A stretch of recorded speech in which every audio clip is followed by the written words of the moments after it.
هلا يا بنات، اخباركم؟ شلونكم؟ شلون صحتكم؟ طمنوني عنكم. بسوي اللبنة وبعدين بسويها مؤونة. اذا عندش حليب بقر وتخلطينه بماعز يطلع احلى واحلى. زين. لكن احنا هنا مو متوفر عندنا الاشياء بسهولة، نتعب على ما نشوفها. فجبت لي ماركة حلوة من الزبادي 2 كيلو. زين. اسويكم اياه. هذا هو 2 كيلو. وش بسوي فيه؟ سهلة جدا جدا. بحط معلقتين ملح خشن حصريا. المؤونة دايما يدخل فيها الملح الخشن، ما يدخل فيها الملح الناعم. زين. بخلطه، بذوب الملح في الزبادي اللي ماخذين. هذا 2 كيلو يا بنات.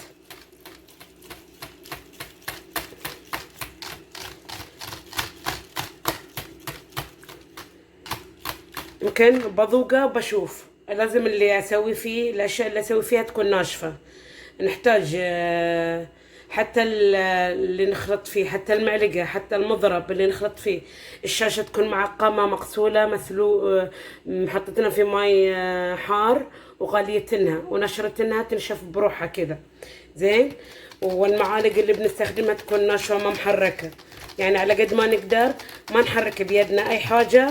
والاشياء الاواني اللي نستخدمها فيها تكون اللهم صل على محمد، تكون جافه، ما تكون اي مثل المعلقه ذي جافه. الحين ابي اذوق، لازم اغيرها عقب ما اذوق. ابقى اذوق الملح. اوكي، لازم يكون الملح زايد عليها. اوكي عدل. لازم يكون الملح زايد يا بنات علشان راح ينزل يمكن نصها واكثر من نصها في عشان تصير لبنه.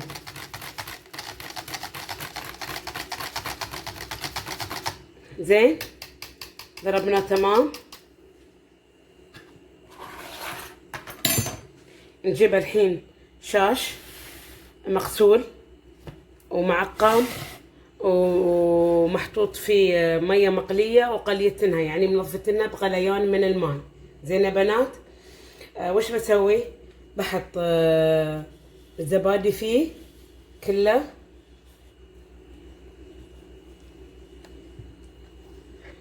تحت إناء.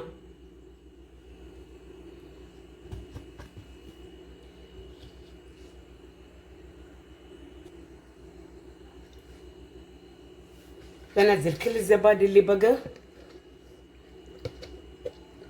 علشان ابقي اسوي لبنه مدعبله يعني دائريه ومؤونه. زين. فلازم تكون ناشفه، يعني بخليها يومين تنشف. اذا لا حق الاكل والمعجنات تخليها يوم يكفيها او نص يوم يكفيها، على حسب انتي تبيها رطبه ولا تبيها ناشفه جدا. اذا بتشتغلي فيها حق المعجنات حلوه تكون ناشفه جدا عشان في الحراره تكون متماسكه، ما تذوب بسرعه ليش قبل تستوي المعجنات. زين. احاول انزله كله واشوف وارجع لكم ان شاء الله. حرام ان نهدر الشيء. ذي نعمه والدنيا صارت غاليه. اول اخذ 2 كيلو ب10 ريال، الحين ب15 ريال.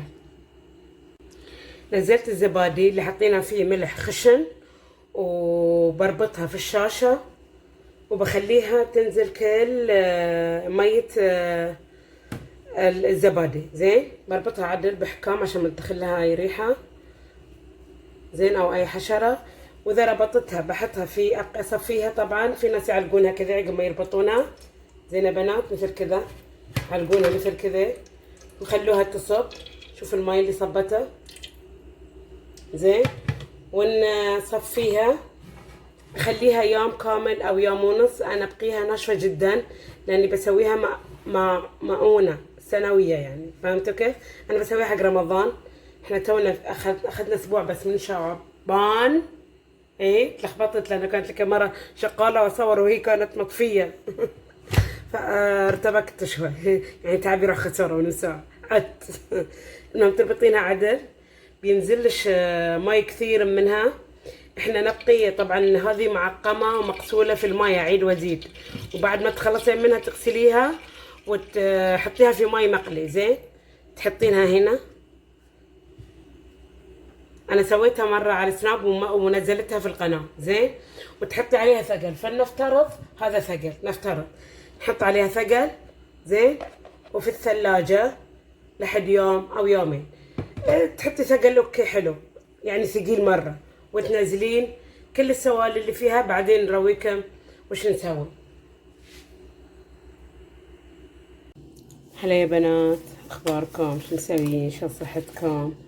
اليوم تقريبا ثالث للبنة، ما كملت اليوم ثالث كله، بس بنشفها بعد بطريقة ثانية. هي عدة طرق للتنشيفات يعني، او عدة خطوات للتنشيف اللبنة. زين، برويكم اللبنة اول، ارويكم اياها بس.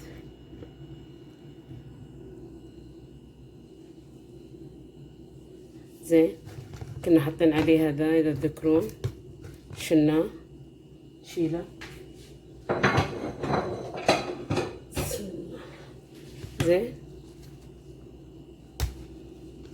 نزلنا منها سوائل. ابي ارويكم السوائل اول. هالقد هذا كله سوائل من اللبنه. زين، انا خليته بالعماله. في ناس يحتفظون فيه اذا يسوون جبن وكذا، بس انا ما عندي اسوي جبن، بس خليته علشان ارويكم اياه. زين، نفتح اللبنه ونشوف. نفتح اللبنه ونرجع. غيرت المعون او الصحن اللي كان فيه عشان الرطوبه. ارويكم اللبنه شلون صارت بعدها رطبه. في هذه المرحله تقدري تحطي النكهات اللي انت تبيها، بس انا ما بحط اي نكهات. تقدري تحطين بعدين نكهات والملح، بس انا حاطه ملح. زين، طبعا هذه تتغسل، وبعدين ماي مقلي تنحط فيه وتنغلى، وكم من مرة وترمى يعني، عشان بتصير فيها ريحة. إذا تسوين بكثرة، إذا ما تسوين بكثرة لا، ما راح تصير فيها ريحة إن شاء الله. بسم الله. لازم تكوني لابسة كوتات في هالمرحلة. زين، وعندي هنا أبراويكم، عندي هنا صينية حاطة منشفة، يفضل يكون بيضة، بس أنا ما عندي أي بيض عشان كذا حطيت عليها شوشة. منشفة طبقتها مرتين، طبقتين، تحت صينية وفوقها قماشة بيضة علشان بصف عليها اللبنة المدعبكة، يعني اللبنة الدائرية الشكل زي الكرة كذا. خلاص، تاخذين المقاس اللي انتي تبينه بطريقة. شفت كيف حلوة شلون؟ المفروض تجيبي زيت وتبلين يدش بالزيت، تضغطين عدل. لازم زيت، دام منها تركة اثر في اليد او في الكوتات معناتها فيها رطوبة، واحنا نبغى نشيل كل الرطوبة اللي فيها. وراح اجيب زيت وبدحرجها. زيت نباتي، زيت زيتون، اللي عندك شو اللي تحبين، بس يفضل النباتي اخف. زين، واجد هذا، خلينا نشيل شوي منه بس، واجد او اخليه نشوف شو يصير. حطيت زيت نباتي. تعالوا ارويكم شلون ببل يدي بالزيت. زين، كويس، وببدا اشتغل. اللي هي اللبنه، نقول بسم الله الرحمن الرحيم. هذا اللي اخذنا. تحاولي تضغطيها عشان تطلعين منها الهواء، بعدين تدرجينها بهالطريقه.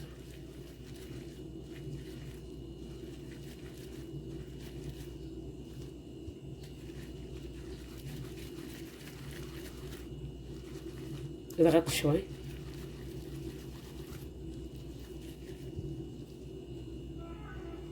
ونحطها وين؟ على الشاشة النظيفة المعقمة. خلاص، سويها كلها كذا. سوي واحدة ثانية نفس الحجم، هي شوي بتتغلص بعدين.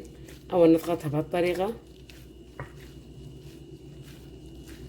بعدين كوريها هاي يسموها اللبنة المكورة بلهجتنا احنا يعني، احنا نسموها مدعبلة، دي أكلة شامية.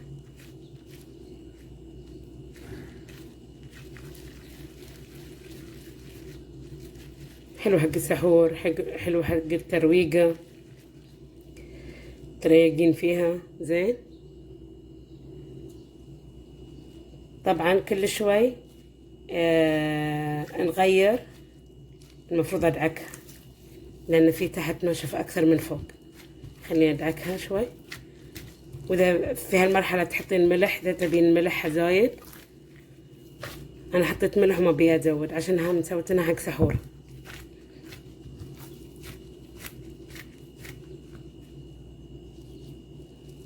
أكلة لذيذة جدا، ولا تبتي عازمة صحباتش على الحديقة في فطور، دلعيهم فيها، تحطي من ضمنهم اللي تحطين فيها.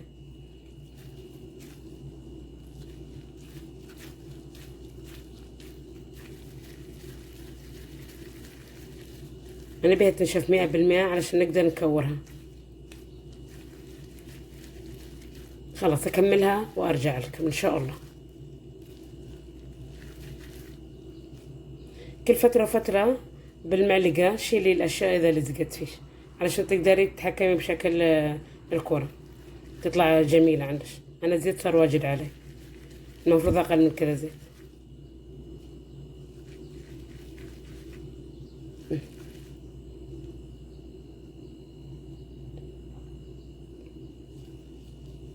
أكمل وأرجع لكم. لازم يا بنات الحركة هذه تضغطي عليها عشان لو حطيتيها في الزيت ما تفك منش، لازم. بعدين بشكل دائري طلعت عدل. قللي الزيت، أنا مساحة حطيت زيت واجد كذا، الزيت عدل ده يدوب يعني، ولو منها تركت أثر معناتها رطبة. خلصناها يا بنات. طبعا وانتي تشتغلي فيها مقرية لا تفكري انك تلحسي صباش. تلحسي صباش ولدش يلحس، ولدش ولا بنتش صغنونة تلحس صباحها، تحب تلحس صباعها، عارفة ان كلها بيعفن، بكتيريا بتجي من الثم. بس هي والله لذيذة. هذا كذا قبل لا تكوريها يعني، وهي كذا لذيذة. تكون حق المعجنات وحق الفطور واللبنة العادية السادية. كورتها حطيتها مع المنشفة. زين بدأت المنشفة تشرب مايتهم، أنا ما راح ألمسهم، بغطيهم منشفة ثانية بيضة زي كذا وبحطهم في الثلاجة. حتى التصفية حقتهم أنا كانت كلها في الثلاجة، يعني خلالها اليومين والنص كانت في الثلاجة. ناس طلعوها برا بس إحنا جونا حار، لأهل الشام يخلوها برا بس إحنا جونا حار، فاستحسن إنها نحطها في الثلاجة ونضغطها بأي حاجة. أبغطيها وبرجعها في الثلاجة. ما عندش الشاشات هذيلا حق نش تصفين الكور اللبنة، أخذي مناديل المطبخ، مش مناديل الاستخدام، ذا مناديل مطبخ. بغطيهم عشان ويش ماي من فوق ومن تحت. زين وبحطهم في الثلاجة كذا علشان ويش الماي يشرب من فوق ومن تحت. واذا امتلى ماي اغير، احط غيرها واحط شي نظيف غيره واحطه لحد ما اشوف ما في ماي، وانها بدأت تقسى شوي. لا رميتيها كذا ما تنفتح ولا تلزق ولا اي حاجة، ولا تلزق في يدش ولا اي حاجة، معناتها هذه صارت على الخزي. زين في مرحلة الأخيرة إن شاء الله أرويكم إياها. اتبللوا اللي حطيتنهم تحت خلاص، واللي حطيتها فوق تبللوا خلاص. شلتهم وحطيت شي ثاني ناشف علشان يشرب لي المايه اللي في اللبنة. خلاص